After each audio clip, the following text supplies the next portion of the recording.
स्वागत प्रणाम। मैं हूं हिमांशु द्विवेदी और आपका स्वागत है हमारी खास पेशकश चर्चा में। चर्चा में आज हम दो विषयों पर चर्चा करेंगे। एक विषय देश की राजधानी दिल्ली से जुड़ा हुआ है, वहीं दूसरा विषय देश की सीमाओं से जुड़ा हुआ है। पहले चरण के अंतर्गत हमारा विषय है शर्मिंदगी पर सियासत कब तक। संदर्भ यह है कि देश की राजधानी दिल्ली में एक नाबालिग बच्ची के साथ फिर ज्यादती हुई और साथ ही हत्या। लेकिन जिस देश में हर रोज 87 से ज्यादा बलात्कार के मामले दर्ज किए जाते हों, वहां पर महज एक बलात्कार या हत्या के संदर्भ में इतना बवाल क्यों? बवाल का वजह यह है कि बलात्कार हुआ या नहीं हुआ यह भी रहस्य के गर्भ में, हत्या के संदर्भ में कोई संदेह नहीं है।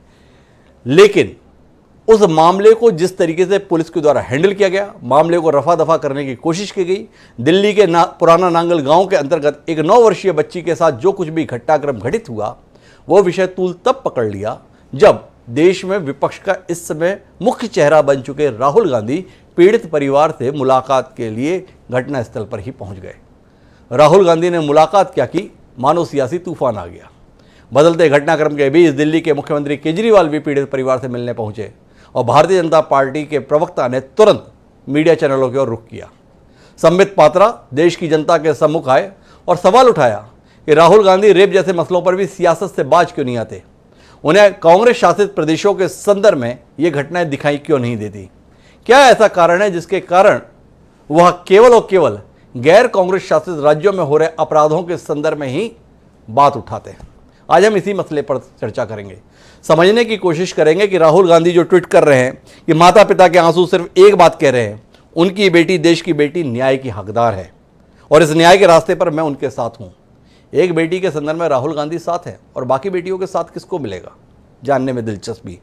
प्रियंका गांधी ने ट्वीट किया है, दलित की बेटी भी देश की बेटी है और बाकी बेटियां जो इस प्रकार के कृत्य से गुजरती हैं, इस प्रकार के अपराध की शिकार होती हैं, उनके संदर्भ में बात कौन करेगा। समझने की कोशिश करेंगे कि इस दुर्दांत कृत्य के संदर्भ में केवल सियासत होगी या समाधान के संदर्भ में भी कोई सार्थक पहल करने की कोशिश होगी। चाहे सत्ता पक्ष हो या विपक्ष, सबके संदर्भ में हमारे पास सवाल हैं और उन सवालों से रूबरू होने के लिए 3 खास मेहमान हमारे साथ हैं, लेकिन उनसे हम बात करें आपका परिचय कराते हुए। उससे पहले लेकिन समय है आज के विचार सूत्र का। हमारा आज का विचार सूत्र यह कहता है कि परोपदेशे पांडित्यम सर्वेषां सुकरम नृणाम धर्मे स्वयमनुष्ठानम कस्यचित्तु महात्मना, अर्थात पर उपदेश में पांडित्य सभी मनुष्यों को सरल होता है। स्वयं धर्म का पालन तो किसी महापुरुष में ही देखा जाता है। हितोपदेश से हमें यह सूक्त प्राप्त हुआ। कुल मिलाकर सारे राजनीतिक दल दूसरों पर आरोप करने के लिए सदैव तत्पर रहते हैं, लेकिन जहां उनके पास शासन के अधिकार प्राप्त हैं, वहां पर उन बातों को वो कितना अमल में ला पाते हैं, जब इसको लेकर सवाल किया जाता है तो दाएं बाएं देखने लगते हैं। इसकी रोशनी में अपनी चर्चा को आगे बढ़ाते हैं। इस चर्चा का हिस्सा बनने के लिए 3 खास मेहमान हमारे साथ हैं। हमारे साथ कांग्रेस पार्टी के वरिष्ठ नेता तेजतर्रार प्रवक्ता अलका लांबा जी खासतौर पर इस चर्चा के लिए मौजूद हैं। हमारे साथ शुभेंदु शेखर अवस्थी हैं जो प्रवक्ता है दिल्ली भारतीय जनता पार्टी के, और साथ ही हमारे साथ सीमा कुशवाहा जी हैं जो अधिवक्ता भी हैं और सामाजिक कार्यकर्ता भी हैं। आप तीनों का स्वागत है। चर्चा की शुरुआत शुभेंदु शेखर अवस्थी जी से करेंगे, लेकिन इस चर्चा को शुरू करें उससे पहले 2 बयान सुनते हैं, एक राहुल गांधी जी का और दूसरा उन पर आरोप लगा रहे संबित पात्रा जी का, और फिर अपनी बात शुभेंदु जी के साथ शुरू करते हैं। एक बार सुनिए। और परिवार सिर्फ न्याय मांग रहे हैं और कुछ नहीं मांग रहे हैं, न्याय मांग रहे हैं और कह रहे हैं कि उन्हें न्याय नहीं मिल रहा है और उनकी पूरी मदद होनी चाहिए और वो हम करेंगे। मैंने ये कहा है कि मैं उनके साथ खड़ा हूं, जब तक उनको न्याय नहीं मिलेगा तब तक राहुल गांधी उनके साथ खड़ा है। मैं सिर्फ ये जानता हूं कि मेरा काम उनकी मदद करने का। कल भी राहुल गांधी ने ट्वीट किया, a Dalit's daughter is India's daughter. Rahul Gandhi ji ने आज ट्वीट किया है और मुझे तकलीफ है, मुझे दुख है। राहुल गांधी जी ने बहुत ही गैर जिम्मेदाराना व्यवहार दिखाया है। पिछले समय जब विधानसभा का सत्र चल रहा था, उसमें जब बलात्कार के विषयों पर चर्चा की गई और जब भारतीय जनता पार्टी और अन्य पार्टियों ने वहां पर इस विषय को पटल पे रखा, तो जवाब गहलोत सरकार का था कि जो शेड्यूल कास्ट महिलाएं, एससी महिलाएं, दलित महिलाएं होती हैं, वो झूठी केसेस दर्ज कराती हैं, इसलिए एनसीआरबी के रिकॉर्ड में संख्या में इजाफा हुआ है। किस प्रकार दलितों के साथ वहां बलात्कार होता है, जिसको कांग्रेस पार्टी, प्रियंका गांधी और राहुल गांधी जिसको नजरअंदाज करते हैं क्या राहुल गांधी उनके घर गए? नहीं। क्या राहुल गांधी ने ट्वीट किया? नहीं। क्या राहुल गांधी ने एक बार भी उसके लिए दुख जताया? नहीं। ये जो चयनात्मक राजनीति है और रेप जैसे जघन्य अपराध से राजनीति करने का प्रयास, ये उचित नहीं है। किस प्रकार से एक जुवेनाइल को एक्सपोज नहीं करना है, ना तो उसका नाम लेना है, ना उसके परिवार वालों को सामने लाना है, ना उनकी तस्वीरों को पब्लिश करना है, ये तो साधारण ज्ञान है। इसके लिए बहुत किताब पढ़ने की आवश्यकता नहीं है। इतना साधारण ज्ञान, कॉमन सेंस जिसको अंग्रेजी में कहते हैं, वो राहुल गांधी जी के पास होना चाहिए, ये तो हम सोचते थे। राहुल गांधी जी ने जानबूझकर इस प्रकार कानून का तो राहुल गांधी के कॉमन सेंस पर सवाल है, उनकी समझ पर सवाल है, पार्टी के संदर्भ में सवाल है, उनकी पार्टी की जहां पर सरकार है उसकी नीतियों पर सवाल है। लेकिन इससे इतर शुभेंदु शेखर अवस्थी जी, मेरा आपसे सवाल है, आपको राहुल गांधी को निशाने पर लेना ज़्यादा मुफीद लग रहा है, ना कि इस घटनाक्रम के संदर्भ में जिसमें अपने माँ बाप की इकलौती बेटी 9 साल की महज पानी पीने के लिए एक वाटर कूलर की तलाश में जाती है और जिंदा वापस लौट कर नहीं आती है, और व्यवस्था उस माँ बाप की शिकायत तक दर्ज करने के लिए तैयार नहीं होती है। उसमें शर्मिंदगी जताने के स्थान पर, उस पर खेद जताने के स्थान पर, उस पीड़ित परिवार को न्याय दिलाने के स्थान पर आपको ज़्यादा मुफीद लगता है राहुल गांधी को इस बात के लिए कटघरे में खड़ा करना कि वो इनके साथ खड़े क्यों हुए? क्या साबित करना चाहते हैं आप? हिमांशु जी, यहाँ पर कोई भी, जितने भी 3 प्रवक्ता बैठे हैं, हमारे साथ 2 प्रवक्ता और भी जी, उनको किसी को भी ये डाउट नहीं है कि रेप हुआ है और उस रेप में एक बच्चे की मृत्यु भी हुई है, जिसकी हत्या की गई है, जिसमें किसी को कोई परेशानी नहीं है, जिसमें सबको दुख हुआ है, चाहे वो किसी भी धर्म का हो, किसी जाति का हो या किसी आयु का हो जी। यहाँ समस्या ये हो रही है कि रेप ऐसे मामले को आज क्यों राजनीतिकरण किया जा रहा है, इस पर संबित पात्रा जी ने बोला है। मैं 2 बार जा चुका हूं वहां पर जी, और वहां पर मैं खुद मेंबर होम मिनिस्ट्री हूं, इसलिए वहां पे कौन लोग देख रहे हैं इस मैटर को, यदि पुलिस ने प्रॉपर्ली इन्वेस्टिगेट किया है कि नहीं किया है, इसकी चर्चा करी गई है। हर चीज जो हो सकती है सरकारी उसके अंदर उसको प्रयास किया गया है जी, परंतु उस पर यदि केजरीवाल जी और राहुल गांधी जी इस तरीके की राजनीति करेंगे तो मेरे को लगता है ये मुद्दे से भटकने की बात है। और आजकल राहुल गांधी जी को क्या लग रहा है, उनको लग रहा है कि एक संसद के समय में लगता है सभी विपक्ष पार्टियों ने उनको विपक्ष का नेता मान लिया है, ऐसा वो स्वयंभू सोच रहे हैं जी, और इसलिए वो इतना ओवर रिएक्ट कर रहे हैं, ओवर एक्ट कर रहे हैं जी। आप सोचिए, ओवर रिएक्शन भी और ओवर एक्शन भी, ये राहुल गांधी जी की चर्चा है। उनको लगता है इसी बहाने हम थोड़ा सा जनता को दिखा पाए कि हम भी थोड़ा नेता बन सकते हैं, हम भी थोड़ा काम कर सकते हैं। ये उनकी अभिलाषा है, ये उनकी अभिलाषा है शुभेंदु जी। लेकिन मेरा आपसे सवाल, आपने कहा कि हाँ, मेरे समय बाकी भी जो 2 पैनलिस्ट हैं किसी को संदेह नहीं है रेप हुआ, हत्या हुई, लेकिन सवाल इस बात का है कि आप यहां पर बैठकर बोल रहे हैं हम तीनों को संदेह नहीं है, पर जिस पुलिस को विवेचना करनी थी, जिस पुलिस को तस्दीक करनी थी मामले की, उस पुलिस ने जब मामला दर्ज किया तो उसमें रेप का मामला पहले दर्ज नहीं किया। शिकायत इस बात को लेकर भी है माता पिता की कि बच्ची का पोस्टमार्टम नहीं कराया गया। शिकायत इस बात के संदर्भ में भी है कि पुलिस ने मामले को संज्ञान में लिया ही नहीं समय रहते, और वहां पर मौजूद कुछ लोगों ने मिलजुल कर उसका अंतिम संस्कार कराने की कोशिश की। कुल मिलाकर व्यवस्था की नाकामी को लेकर कोई शर्मिंदगी हमारे अंदर? क्या हमारे अंदर इस बात को लेकर कोई पीड़ा कि आज़ादी के 74 साल बाद भी एक वंचित समाज के लोग मूलभूत अधिकार के संदर्भ में भी तरस रहे हैं? इसको लेकर कोई दुख, कोई माफी, कोई क्षमा भारतीय जनता पार्टी या सत्तारूढ़ दल के प्रवक्ता ने व्यक्त की हो, दिखी नहीं? आपको है? देखिए, बिल्कुल है मेरे को। यदि उनको कुछ भी असुविधा हुई हो हिमांशु जी वहां पर जी, जब कोई ऐसी रिपोर्ट आती है, शाम का 5:30 और 6 बजे का विषय है जी, और जब उनको जला भी दिया गया, बच्चे का रिकमेशन हो गया और उसके 1.5 घंटे के बाद पुलिस को सूचना दी जा रही है, पुलिस पूरी तफ्तीश करेगी, और आपको लगता है कि जैसे ही रिपोर्ट आएगी पहले दिन उन्होंने उन 4 लोगों को पकड़ के अपने पास रख लिया। पुलिस दोनों लोगों से बराबर बात कर रही थी, और इस चीज को ऐसा उन्होंने नहीं किया कि क्या इसमें रेप का नहीं डालना चाहिए। जो पहली एफआईआर हुई है उसमें उन्होंने रेप और हत्या की मामले को भी इंक्लूड किया है और उसकी जांच होती है। जब भी इस तरीके के मामले आते हैं पुलिस पहले इंक्वायरी करती है। और अभी भी आपके चैनल के माध्यम से मैं बताना चाहता हूं कि यदि उसमें किसी भी पुलिस वाले की कोई भी छोटी भी गलती है जी और उसने उस चीज को नजरअंदाज किया गया है तो उसके ऊपर बहुत सीवियर एक्शन लिया जाएगा। जो दिल्ली के कमिश्नर ऑफ पुलिस है उसको सीधा संज्ञान ले रहे हैं, उसको सीधे संज्ञान में ले रहे हैं। ये शुभेंदु शेखर अवस्थी का कहना है। शुभेंदु शेखर अवस्थी तो ये भी दावा कर रहे हैं कि पहली एफआईआर में ही रेप और मर्डर की बात को शामिल किया गया था। हालांकि डीसीपी जो है इंगित प्रताप सिंह, वो स्वयं कह रहे हैं कि पहले रेप और हत्या का विषय नहीं था, पहले हमने मामले को करंट से मौत के संदर्भ में लिया था, फिर धारा 164 के तहत जब माता के बयान हुए तो उसके बाद हमने ये धाराएं जोड़ी। पर स्मरण रहे 200 से ज्यादा लोगों की भीड़ थी, पुलिस के संदर्भ में नारेबाजी थी। इन सारे परिदृश्य से गुजरते हुए यह मामला समाचार पत्रों और टीवी चैनलों की सुर्खी बना है। मुझे जाना सीमा कुशवाहा जी के पास है, लेकिन उससे पहले अलका लांबा जी के नजरिए को समझने की कोशिश करते हैं। और अलका जी से जानने में दिलचस्पी इस बात की है कि जो मुद्दा भारतीय जनता पार्टी ने उठाया है उसे यूं ही खारिज तो नहीं किया जाता। आपको गैर कांग्रेस शासित राज्यों में होने वाली घटनाओं को लेकर बड़ा आकर्षण रहता है अलका जी, राहुल गांधी जी के संदर्भ में। पर जहां आपकी सरकारें हैं वहां पर भी ऐसी घटनाएं निरंतर हो रही हैं।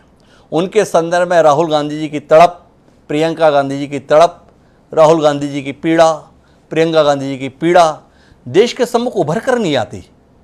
इसीलिए सवाल उठते हैं। थोड़ा अलका जी दृष्टि दें, क्या हो गया है जिसमें कांग्रेस को केवल और केवल विशेष तौर पर भाजपा शासित या केंद्र शासित क्षेत्रों के संदर्भ में ही दिलचस्पी रहती है ऐसी घटनाओं पर? डॉक्टर हिमांशु, अगर आप मेरे से दिल्ली की नागरिक हूँ, पली बड़ी यही हूँ, और मेरे चंद कदमों की दूरी पर बलात्कार हो जाए और आप कहेंगे मैं राजस्थान पंजाब की बात कर लूं, मैं माफी चाहूंगी। मैं बिल्कुल राजधानी दिल्ली में बैठी सरकार, संसद चल रहा है, पूछेंगे सवाल। 1 तारीख को नाबालिग बेटी का बलात्कार करके उसकी हत्या करके उसके शव को जला दिया जाता है। और ना ही पोक्सो कानून protection of children from sexual offence के तहत और ना SC/ST एक्ट के तहत अभी तक FIR हुई है। राहुल गांधी जी कब जाते हैं? 1 तारीख को बलात्कार होता है, इंतजार करते हैं हम लोग कि दिल्ली का मुख्यमंत्री, देश का गृह मंत्री, प्रधानमंत्री, महिला मंत्री ईरानी, वहां की महिला सांसद लेखी जो किसानों को मवाली बता रही थी, 78 महिला सांसद, 11 महिला मंत्री, 8 दिल्ली की महिला विधायक, कोई तो जाएगा। 1 से 4 तारीख आ जाती है, कोई नहीं जाता। और सुबह जब राहुल गांधी जी फैसला लेते हैं तब दिल्ली के मुख्यमंत्री भी पहुंच जाते हैं और ये बेशरम भाजपा के प्रवक्ता प्रेस कॉन्फ्रेंस करके राहुल गांधी जी पे ही हमला बोलते हैं। ये नहीं कहते हैं हम शर्मिंदा हैं कि हमारे राज्य में ये बलात्कार की घटनाएं लगातार बढ़ रही हैं और हम 6 महीने में फास्ट ट्रैक में सुनवाई करके फांसी पर चढ़ाएंगे। ये इन कायरों के मुंह से आप नहीं सुनेंगे। ये कायर कहते हैं राजनीति। ये भाजपा के प्रवक्ता को कायरता का दिखाइएगा। 2014 प्रधानमंत्री नरेंद्र मोदी जी चुनावी रैली में निर्भया के ऊपर वोट मांग रहे थे कि बलात्कार हुआ, वोट दो, डूब मरिए चुल्लू भर पानी में। आप जब वोट करने जाए कुछ बातें सुबह स्मरण करके जाए। आप जब वोट करने जाए तब जो दिल्ली हिंदुस्तान का दिल है, आज उसको दिल्ली रेप कैपिटल के रूप में पहचाना जा रहा है। ये 2014 का बयान अलका लांबा जी हमारे साथ साझा कर रही हैं। तो अलका जी, आपकी पार्टी क्या कर रही है? दलित की बेटी भी देश की बेटी है, यानी अगर रेप किसी दलित की बेटी के संदर्भ में होगा तो आपकी पार्टी संज्ञान लेगी। और हर दिन जो 87 महिलाओं के साथ बलात्कार हो रहा है वो किसकी बेटियां हैं? दलित के संदर्भ में जोड़कर रेप जैसे विषय को भी क्या सियासत का मुद्दा बनाने की कोशिश आप लोग नहीं कर रहे? क्या यह सहानुभूति जुटाने की कोशिश नहीं है? आप पीड़ित परिवार को न्याय दिलाना चाहते हैं या एक वोट बैंक तैयार करना चाहते हैं? ये सवाल सहजता से जहन में आता है। क्या बोलती है अलका जी इस पे? बैंक से मत जोड़िए से वोट बैंक से जी। और मैं आपको कहूं SC/ST एक्ट ही क्यों बना जी? क्योंकि आपको पता है कि हमारा समाज बटा हुआ है और संघी मानसिकता और सोच ऊंच नीच ब्राह्मण जातिवाद कितना फैलाती है। ये आपने हाथरस में देखा। हाथरस में भी बेटी का बलात्कार होता है, करने वालों के साथ सरकार खड़ी रहती है पूरी ताकत बनकर। मैं राजस्थान में बताती हूँ, वसुंधरा महिला है, पूर्व मुख्यमंत्री है, शायद उन्होंने ये ताकत की निशानी है, हिम्मत की निशानी है। मैं पहनती हूँ ये चूड़ियां, ये चूड़ियां आपके भाजपा के प्रवक्ता को दे रही हूँ। वसुंधरा राजे स्मृति ईरानी को दीजिएगा, जाइए राजस्थान में, हिम्मत दिखाइए। विपक्ष कमजोर क्यों है वहां पर? 25 विधायक राजस्थान में इनके हैं, हिम्मत दिखाइए, सवाल करिए विपक्ष से, विपक्ष सत्ता से वहां पर। लेकिन आपको पता है वहां न्याय कर रही है अशोक गहलोत सरकार, वहां आपकी योगी आदित्यनाथ की तरह अपराधियों के साथ, बलात्कारियों के साथ खड़ी उन्हें बचा नहीं रही है। इसलिए वसुंधरा भी घर में घुसी है, ईरानी भी दिल्ली से राजस्थान नहीं जाती, ना लेखी जाती है। लेकिन दिल्ली पर अगर राहुल गांधी सवाल करते हैं तो आप राजस्थान और आपके भाजपा के प्रवक्ता संबित पात्रा इतने कायर हो गए कि बलात्कार के मामले से ध्यान भटकाने के लिए, दोषियों को सजा न मिल जाए, उनके अपराधियों के साथ पीड़िता के परिवार तक कोई नहीं पहुंचा, इनमें से अभी तक कोई नहीं पहुंचा। आज शक्ति सिंह गोहिल राज्यसभा के कांग्रेस के सांसद ने प्रश्न उठाया, कहा कि मैं इस पे चर्चा चाहता हूं, फास्ट ट्रैक कोर्ट हो, SC XT में हो। उन्हें चर्चा का मौका नहीं दिया, कैमरे बंद कर दिए गए, राज्यसभा की कार्रवाई स्थगित कर दी गई। शक्ति सिंह गोहिल कांग्रेस के सांसद सदन में नहीं बोल पाए। तो ये लड़ाई आज जंतर मंतर पर कैंडल मार्च हो रहा है, सड़कों पर तब तक लड़ेंगे जब तक जो है SC ST एक्ट और नाबालिग बेटी के बलात्कार में मामला दर्ज करके 6 महीने में फांसी नहीं चढ़ा 6 महीने में फांसी नहीं करा देते तब तक इस लड़ाई को लड़ेंगे, ये अलका लांबा जी का दावा है। लेकिन मेरे साथ में सीमा कुशवाहा जी हैं जिन्होंने वास्तविक तौर पर इन लड़ाइयों को लड़ा है। निर्भया केस के अंतर्गत देश का जाना माना चेहरा रही हैं सीमा जी। आपसे जानना चाहता हूँ, ये राजनीतिक दल जब भी घटना घटित होती है और ये राजनेता जिस तरीके से वंचित की आवाज़, शोषित की आवाज़, पीड़ित की आवाज़ बनकर कैमरों के सामने आते हैं, वाकई इनकी पीड़ा न्याय दिलाने के संदर्भ में आप इससे इत्तेफाक रखती हैं या आपका अनुभव बोलता है कि तात्कालिक सियासी लाभ मूल उद्देश्य होता है, इसके इतर कुछ नहीं? जी, मैं जितना समझ पा रही हूँ, क्योंकि मेरे पास सिर्फ निर्भया केस नहीं, मैंने फाइट किया, हाथरस केस भी मैं हैंडल कर रही हूँ, और उत्तर प्रदेश के ऐसे करीब हमारे पास 50 केसेस हैं। पोक्सो एक्ट का मैटर है, बच्ची को जिंदा जला दिया गया, तो ऐसे बहुत सैकड़ों मैटर है। कल इस परिवार से भी मैं मिलकर आई हूँ जी। सारे केसेस में मुझे एक चीज कॉमन नजर आती है कि जब कोई मैटर हाईलाइट हो जाता है तो उसमें सियासत होती है जी।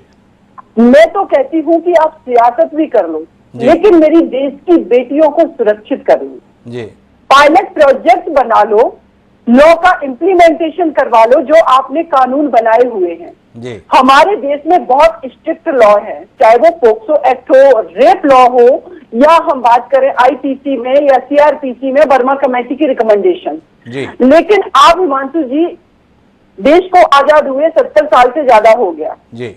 कांग्रेस ने बहुत टाइम तक रूल किया, अभी बीजेपी है, स्टेट में कोई गवर्नमेंट होती है, सेंट्रल में कोई होती है, लेकिन आपस के कॉन्फ्लिक्ट में, आपस की राजनीति में देश की 49% आबादी सिर्फ हमारे देश में मुद्दा बन करके रह जाती है। सॉल्यूशन क्यों नहीं निकलता है?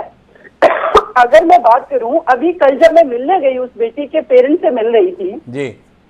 मैं अभी बीजेपी के प्रवक्ता जो है शुभेंदु जी को सुन रही थी, उनका कहना है कि पहले FIR में रेप में दर्ज किया गया जी। कल उस मंच से मैं करीब 10-15 मिनट तक ये बात बोलती रही, और DCP को जब मैंने पर्सनली फोन किया कि सर आप ये बताइए कि FIR की कॉपी उस फैमिली को प्रोवाइड करवाएंगे, अदरवाइज मैं कोर्ट में 156(3) CRPC के प्रोविजन के तहत जाऊं कि आप मुझे कॉपी सर्व करिए, तब जाकर के DCP साहब वहां पर आते हैं FIR की कॉपी देने, जो कि बेसिक हमारा फंडामेंटल राइट है कि वो हमें कॉपी सर्व करेंगे। हमें धाराएं नहीं पता है, बाद में आकर के आप बता रहे हैं कि जब प्रेशर पड़ता है उसके बाद आप धाराएं ऐड कर रहे हैं। मदर जब स्टेटमेंट दे रही है, उनका कहना है कि मैडम हमसे पूरी तरीके से हमें दबाव में रखा गया कि इस चीज को हम मना कर दें, हमारी बच्ची के साथ सिर्फ करंट से उसकी डेथ हुई है। परिवार का कहना है कि जब वहां पुलिस आती है और जब बेटी को ये लोग जबरदस्ती जला रहे होते हैं, कहते हैं हम लोग जो पानी उसकी डेड बॉडी पे जो चिता जल रही है उस पर डालने की कोशिश करें, क्योंकि वो बिटिया, वो गुड़िया ही एविडेंस थी। सबको पता है, जो लोग भी अब अवेयर है लॉ को लेकर के, कि एविडेंस फीमेल ही रेप केसेस में वो ही एविडेंस होती है, उसकी बॉडी ही बहुत बड़ा एविडेंस होती है, लेकिन उसको डिस्ट्रॉय किया जा रहा था। उस बच्ची के पेरेंट्स ने पैर खींचे, उस गलती गुड़िया के सिर्फ पैर बचा पाए हैं, जो वहां प्रोटेस्ट स्थल पर फोटो लगे हुए, पैर लगे हुए। अब आप सोचिए हिमांशु सर, संवेदना कहाँ गई? आपने कानून बना लिए और उसका इम्प्लीमेंटेशन क्यों नहीं करवा पा रहे हैं? आपका पूरा मैकेनिज्म जो है, चाहे वो पुलिस हो, चाहे हमारी जुडिशरी हो, या हमारी जितनी भी अदर इन्वेस्टिगेशन एजेंसियां हैं, इनकी नेग्लिजेंसी, इनकी निष्क्रियता, असंवेदनशीलता, ये बहुत सारे कारण हैं कि लोगों में लॉ एंड ऑर्डर का डर नहीं है। सेम शमशान घाट में 1 महीने पहले एक स्त्री के साथ भी, नाबालिग के साथ रेप हुआ था, उसी थाने में FIR दर्ज है। उसके बाद पुलिस क्यों वहां सेंसिटिव नहीं थी? उस शमशान घाट में CCTV कैमरा क्यों नहीं लगाया गया? क्योंकि कम से कम रिकॉर्डिंग तो होती कि वहां पर हुआ क्या है। तो ये इतने बड़े सवाल हैं कि मुझे लगता है, मुझे बड़ा दुख होता है। एक तरफ हमारे देश की बेटियां मेडल लेकर के आ रही हैं, इस देश की 49% की एनर्जी, उसका टैलेंट, उसको आप जला रहे हैं जिंदा। 21st सेंचुरी में शर्म आनी चाहिए इस भारतीय राजनीति को। मुझे शर्म आनी चाहिए इस भारतीय राजनीति को। सीमा कुशवाहा जी ने वो सारे दृश्य दिखाए हैं, बताए हैं, साझा किए हैं, आंखों देखी हालात। शुभेंदु शेखर अवस्थी जी, क्या कहेंगे आप? क्या जरूरी था पत्रकार वार्ता राहुल गांधी के खिलाफ करना, या कार्रवाई करना जरूरी था उन पुलिस कर्मियों के खिलाफ जिन्होंने इस प्रकार का अमानवीय व्यवहार वहां होने दिया? क्या उन जिम्मेदार अधिकारियों के खिलाफ कोई कार्रवाई अब तक हुई जो इस प्रकार की वारदात को ना तो रोक पाए और होने के बाद उस पर पर्दा डालने की कोशिश में भी हिस्सेदारी करते नजर आए? इस बात को लेकर कोई शर्मिंदगी करेगा तंत्र? देखिए हिमांशु जी, मैं सीमा कुशवाहा जी की पूरी बातों को समझता हूं और उनकी सब बातों को लेकर मैं बहुत ही मैं ये कह सकता हूं कि इमोशनल भी हुआ जब उन्होंने ये सब बात बताई। मैं एक ही बात कहता हूं कि यदि किसी ने भी गलती करी है, चाहे वो पुलिस वाला हो जी, चाहे वो जुडिशरी का सिस्टम हो या कोई और सिस्टम हो जी, हमारे लोगों ने, होम मिनिस्टर ने सीधा DCP से बात किया और इस मुद्दे के ऊपर चर्चा करी जी। मैं राज्य होम मिनिस्टर की बात कर रहा हूं। जितने सीनियर लोग, आदेश गुप्ता जी ने बात किया है और DCP से बात किया कि यहाँ पे क्या हुआ है और एक्शन लेने के लिए बात किया। वहां पर नेतागिरी दिखाने के लिए, जैसे अलका जी अभी बोल रही थी कि कायर है, बेशरम है, ये चैनल पे बदतमीजी करने के लिए लोग फेमस है। हमारे को यहाँ बदतमीजी नहीं चाहिए, हमको चाहिए कि उस बच्ची के साथ सब लोग खड़े हो। और वहां राजनीति दिखाने के लिए राहुल गांधी आ गए और उसके बाद केजरीवाल जी आ गए, जो केजरीवाल जी कहते हैं अखलाक के पास जाके 1 करोड़ रुपए देते हैं और उसके बाद यहाँ पे 10 लाख रुपए देते हैं बच्चों को, केवल राजनीति के लिए। अलका जी बोल सकती है कुछ बेइज्जती वाली बातें सब, पर मैं भाजपा का प्रवक्ता होके इन सब बातों को ध्यान रखता हूं कि ना किसी को मैं कायर करूं, ना मैं किसी को बेशरम कहूं, क्योंकि लोगों को लगता है कि उनकी पत्रकारिता, उनकी प्रवक्ता इन सब दो बातों से होती है। दूसरी बात जो मैं कहना चाहता हूं कि यदि किसी एक भी पुलिस वाले ने कुछ भी गलती करी होगी तो उसके अगेंस्ट एक्शन होगा। 9 साल की बच्ची अलका जी की भी हो सकती है, सीमा जी की भी हो सकती है और मेरी भी हो सकती है। इसलिए पूरी दिल्ली को किस तरीके से सुरक्षित रखा जाए, पूरे देश को कैसे सुरक्षित रखा जाए, इसका ख्याल हमको और सबको रखना चाहिए। शेखर जी, आपने काफी सारी बात कह ली, लेकिन आप इस नाकामी पर कुछ नहीं बोले।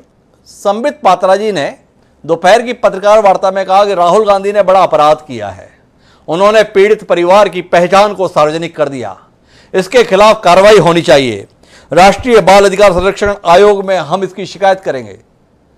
6 घंटे होने को आए हैं, राहुल गांधी को नोटिस भी जारी हो गया। इतनी सक्षम, इतनी काबिल, इतनी बेहतर व्यवस्था के साथ सरकार संचालित है, लेकिन इस घटना को घटित हुए आज 72 घंटे से ज्यादा हो गए हैं और इस पर लीपापोती करने वाले एक आदमी के खिलाफ कोई कार्रवाई हुई हो तो माननीय शुभेंदु शेखर अवस्थी जी हमारे साथ साझा कीजिए।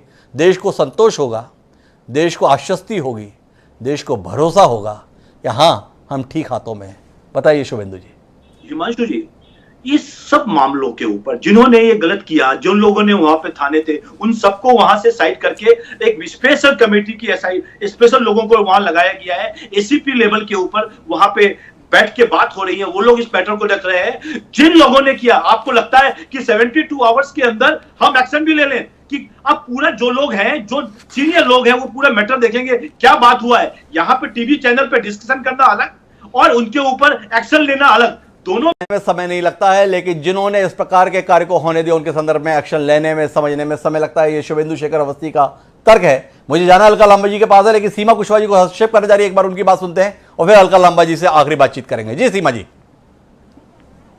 हम बात कर रहे हैं कि हमारे पास कानून है, SC/ST एक्ट का सेक्शन 4 कहता है कि जो भी रिस्पॉन्सिबल ऑफिसर उस जगह पर था जी, जहां पर उसकी रिस्पॉन्सिबिलिटी थी, ड्यूटी थी कि इस तरीके के क्राइम को रोकता, अगर वो नहीं रोक पाया, इमीडिएटली उसके अगेंस्ट में एक्शन लेना चाहिए। मैं शुभेंदु जी से अभी ये रिक्वेस्ट कर रही हूँ कि आप इमीडिएटली एक्शन लेते हैं तो आपको उसको इमीडिएटली आप अभी बात करिए और उसको आप सस्पेंड करवाइए।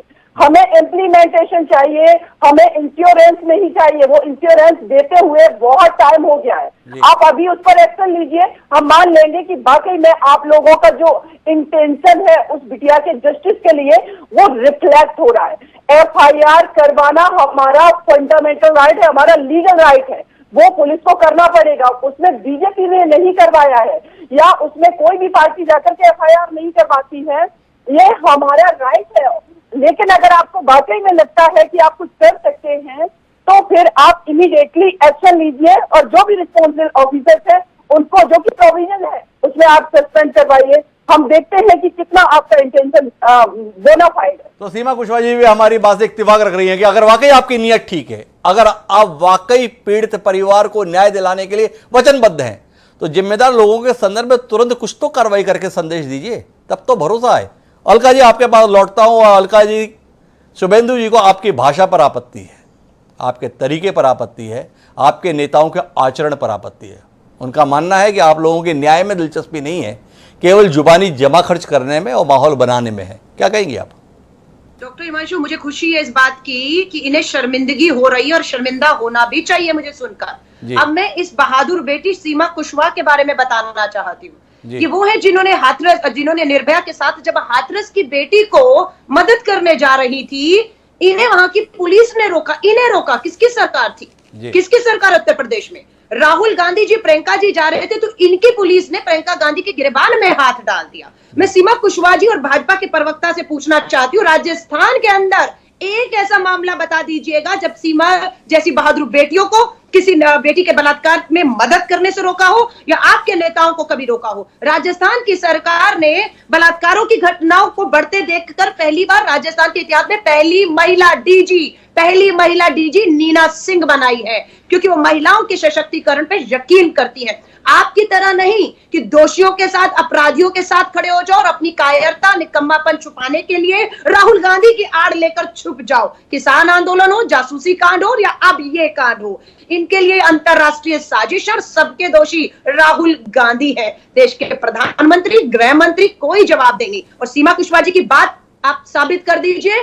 1 तारीख की घटना है, 4 तारीख होगी, कल 5 दिन हो जाएंगे। कार्रवाई करिए पुलिस वालों के खिलाफ। उन्हें बचाने का काम अमित शाह जी कर रहे हैं, क्योंकि नाकामी, विफलता तो हुई है आपसे। और इतना बड़ा जघन्य अपराध आपकी सरकार, आपके नाक के नीचे एक नहीं, ये तीसरा मामला है दिल्ली के अंदर। तीसरा मामला है, ये कहना है अलका लांबा जी का। आखिरी टिप्पणी के लिए मैं शुभेंदु जी, चूंकि आप सत्तारूढ़ दल से ताल्लुक रखते हैं, इसलिए आपकी बात इस कार्यक्रम के अंदर आना बेहद जरूरी है। सीमा कुशवाहा जी को भी शुभता है, अलका लांबा जी की बतौर विपक्ष के नेता आपसे प्रासंगिक सवाल उदाहरण सहित हैं। क्या कुछ कहना चाहेंगे ताकि देश आप पर कुछ तो भरोसा करे? हाँ, अलका जी की बात को मैं ये कहूंगा, जब निर्भया केस हुआ था तो किसकी सरकार थी जी, और कितने महीनों के बाद केस में एक्शन लिया था। तब आप अलका जी, आप पार्टी में भी रही हो, उस समय पे भी कितने लोग रहे थे, कितने केसेस हो रहे थे और कितने लोगों को आपने सस्पेंड करा दिया था 24 घंटे में, 72 घंटे में। टीवी चैनल पर आकर इस तरीके से बोलने से कुछ नहीं होगा। अलका जी, टीवी चैनल पर आके इस तरीके से बोलने से कुछ नहीं होगा। गृह मंत्री नहीं देख रहे थे, आपने क्या किया? आज आप बता रही हो। अरे शुभेंदु जी, मैं तो आपकी बात ही नहीं समझ पा रहा। कांग्रेस पार्टी की उस समय सरकार थी, कांग्रेस पार्टी की सरकार इतिहास के पन्नों में दफन हो गई। उम्मीदें आपने जगाई, भरोसा आपने दिलाया, यकीन आप पे किया, और कुल मिलाकर आज जब आपसे सवाल किया जा रहा है तो आप हमें पुराना इतिहास खगाल के दिखाने लगे। सवाल आज के संदर्भ में घटित है।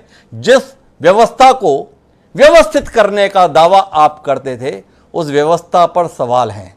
राहुल गांधी पर सवाल उठाने से क्या आपकी तरफ उठने वाले सवालों के जवाब मिल जाएंगे? इस पर आपको और आपकी पार्टी के नेताओं को विचार करना चाहिए।